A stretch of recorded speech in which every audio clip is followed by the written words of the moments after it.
التشكيله نزلت يا نهارتين يا جدعان على اللي يحصل فينا من سيراميكا. ده احنا هنتركب من سيراميكا. تعالى اما اقول لك التشكيله اللي حطها اللطخ بتاعنا. في حراسه المرمى محمد الشناوي، على اليمين بيلعب هاني وما عندناش غيره، على الشمال بيلعب بمين بقى؟ بكوكا ابن المريوكا. انت ايه اللي بيلعبك بكوكا يالا؟ انت سايب محمد شكري وبتلعب بكوكا.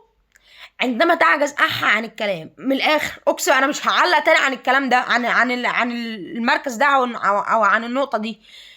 ايه القرف ده؟ انت سايب محمد شكري وبتلعب بكوكا؟ ده يا عم ده عته كروي وزنا كروي وقرف كروي. تعال نخش على نص الملعب. السنتر باكين ياسين مرعي وياسر ابراهيم مظبوط. نخش بقى على نص الملعب.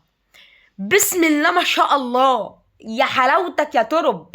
ده احنا هنوديك التراب النهارده. اتقل بس. انت ايه اللي بيخليك تلعب باتنين ستة يالا؟ انت بتحب الستات للدرجه دي؟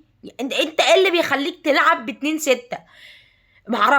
انا ما اعرفلكش يعني بصراحه انا ما اعرفش. فانت ما احنا جربناه في ماتش المصري وما ظبطتش، وما كناش عارفين نعمل حاجه، وما كناش عارفين نروح عند جول المصري في الشوط الثاني، وما كناش عارفين نعمل حاجه. يا ابني الله يخرب بيت امك على بيت اللي جابك.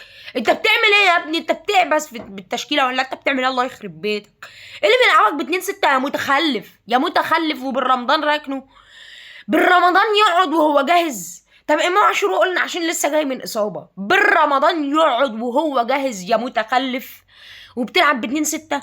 ده احنا نص الملعب بتاعنا النهارده على الطلاق ما هيروح عند جون سيراميكا. وهفكرك انا هفكرك الوينجين بقى والمهاجم. انت بتلعب بوينجين زيزو وبن شرقي وفي القلب تريزيجيه. طب يا ابني انت بتعمل بالنجوم؟ هو فرحتي يلا؟ انت بترص. انت ما بتحطش في مراكز، انت بترص وعاد الله. انت بترمي زيزو بن شرقي تريزيجيه جراديشار ديانج مروان. انت بترص قدام. انت بترص. هو بس خط الدفاع اللي بتمركزه صح، وخط الدفاع منيل اصلا. انا اقصد يعني بتمركزه اللي هو بتحط باك يمين هاني، باك شمال مش عارف مين. انت فاهم؟ بتمركزه.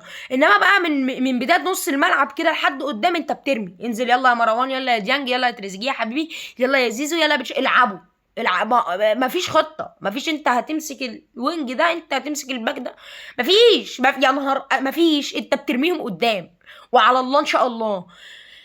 ده انا اتخنقت وعهد لما نشوف هيحصل فينا ايه في الماتش. اما نشوف هيحصل فينا ايه في الماتش وهنخرج من سيراميكا ولا لا. قايل لكم انا امبارح والمصحف ممكن نخرج من سيراميكا. افتكروا كلمتي، وبنسبه كبيره هرجع افكركم بعد الماتش.